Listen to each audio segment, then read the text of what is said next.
So then our friends say, something must be going terribly wrong because I know I am asking, so where's my stuff?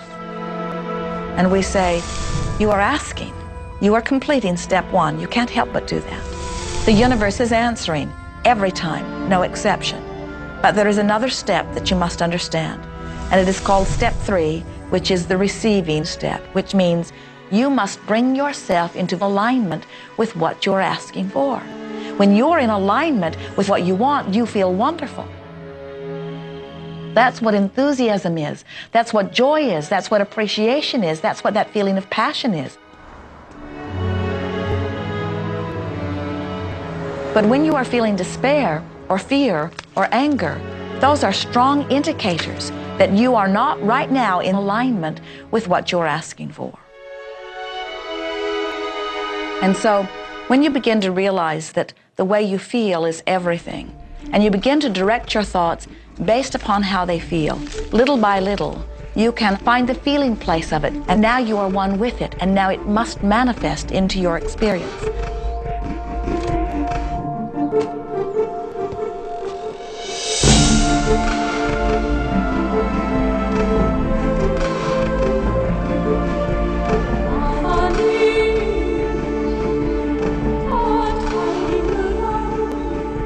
And when you turn that fantasy into a fact, you're in the position to build bigger and better fantasies. And that, my friend, is the creative process. So the law of attraction, the study and practice of the law of attraction is just figuring out what will help you generate the feelings of having it now. Go test drive that car. Go shop for that home. Get in the house. Do whatever you have to do to generate the feelings of having it now and remember them. Whatever you can do to do that will help you to literally attract it. It could be you wake up and it's just there, it's manifest. Or you might get some inspired idea of some action to take. You certainly shouldn't be going, well, I could do it this way, but man, I would hate that, because you're not on the right track if that's the case. Action will sometimes be required, but if you're really doing it in line with what the universe is trying to deliver, it's going to feel joyous, you're going to feel so alive, time will just stop, you could do it all day. The universe likes speed. Don't delay, don't second guess, don't doubt. When the opportunity's there, when the impulse is there, when the intuitive nudge from within is there, act. That's your job, and that's all you have to do. You will attract everything that you require. If it's money you need, you'll attract it. If it's people you need, you'll attract it. If it's a certain book you need, you'll attract it. You've got to pay attention to what you're attracted to, because as you hold images of what you want, you're going to be attracted to things and they're going to be attracted to you. But it literally moves into physical reality with and through you. And it does that by law.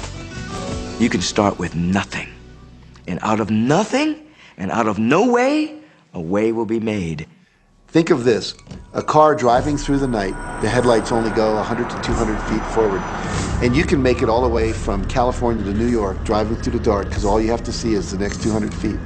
And that's how life tends to unfold before us. And if we just trust that the next 200 feet will unfold after that, and the next 200 feet will unfold after that, your life will keep unfolding, and it will eventually get you to the destination of whatever it is you truly want, because you want it.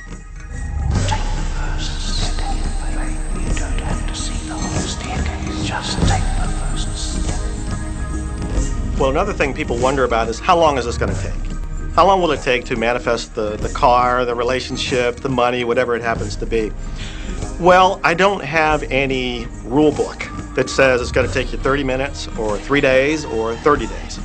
I think it's more a matter of you being in alignment with the universe itself. Size it's nothing to the universe. It is no more difficult to attract on a scientific level something that we consider huge to something that we consider infinitesimally small.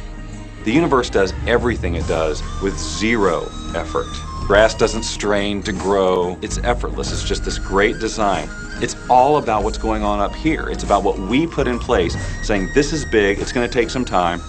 This is small, oh, I'll give it an hour. You know, those are our rules that we define. There are no rules according to the universe. You provide the feelings of having it now, it will respond. Some people have an easier time with little things, and so we sometimes say, well, start with something small, like a cup of coffee. Make it your intention to attract a cup of coffee today. Hold an image of talking to an old friend that you haven't seen for a long time. Somehow or another, somebody's going to start talking to you about that person. That person's going to phone you, or you'll get a letter from them. People are amazed how that I line up car parks, and I've done this right from when I first understood the secret. I would visualize a car space exactly where I want it, and 95% of the time it would be there for me, and I'd just pull straight in. 5% of the time I'd have to wait just a minute or two, and the person would pull out and I'd pull in. So I do that all the time.